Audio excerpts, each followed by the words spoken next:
For 3 years, I dedicated myself to working the night shift as a security guard, driven by the desire to support my stepdaughter, Lily, through her college education.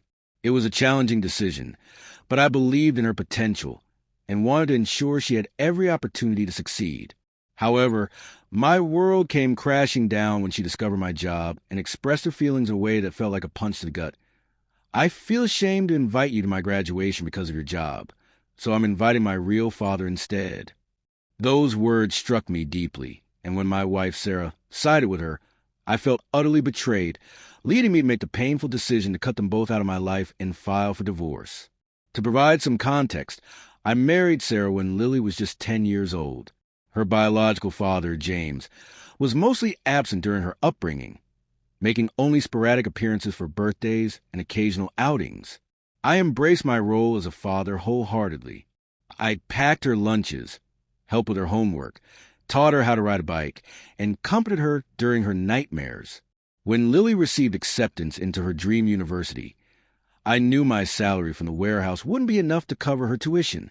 To support her, I took on a second job as a security guard at night. It was initially meant to be a temporary solution, but as tuition costs mounted and financial burdens grew heavier, I found myself working those exhausting night shifts for 3 long years. I spent countless nights monitoring empty office spaces while the world slept. I chose not to share this with Lily, not out of deceit, but to spare her any guilt. I was proud to support her dreams, believing that my sacrifices were a testament to my love. Then, a month before her graduation, everything changed. I returned home one morning, utterly worn out from a long shift, only to find Sarah waiting for me, with Lily standing behind her, arms crossed and disappointment etched across her face. Instead of launching into an argument, Lily delivered a statement that shattered my heart.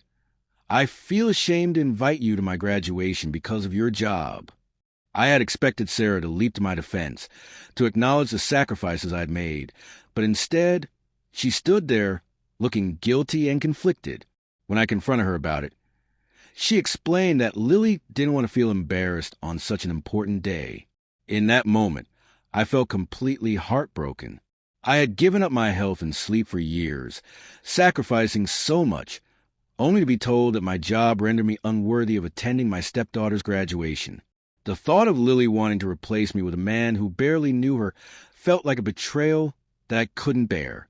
In a fit of despair and anger, I packed a bag and left that night, checking into a motel. The next morning, still reeling from the emotional blow, I contacted a lawyer and initiated divorce proceedings. When I informed Sarah my decision, she was shocked. She pleaded with me, insisting that my reaction was dramatic and irrational. But for me, this wasn't just a single mistake.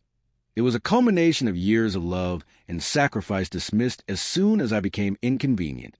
Now that Lily was an adult, her choice was clear, and it led me to make mine. I chose not to attend her graduation.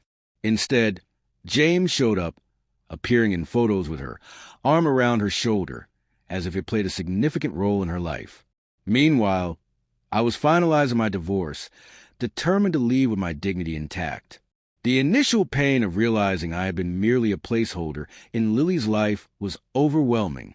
However, as time passed, I found solace in the freedom that came from shedding the exhausting burden of unappreciated sacrifice. I began to rediscover life without the shackles of sleepless nights and emotional turmoil. Months after the divorce, Sarah reached out to me. At first, it was through a text, then calls, and finally, she appeared at my apartment door. She looked weary, as if life had taken a toll on her, and her eyes reflected a mix of regret and concern. "Lily wants to see you," she said, and I leaned against the door, arms crossed, my heart heavy. Sarah claimed that Lily regretted her words, that she was young and foolish when she said what she did. I retorted that at 22, she was old enough to know exactly what she was saying, and I couldn't understand how Sarah could allow such hurtful sentiments to go unchallenged. Despite her pleas, I made the conscious decision to maintain my distance. I told her to extend my best wishes to Lily and close the door, resolute in my choice. As time went by, I focused on my job, picked up new hobbies, and began to rediscover my joy in life. I found comfort in the little things: a good book, a long walk, or simply enjoying a quiet evening. One day, I received a letter from Lily.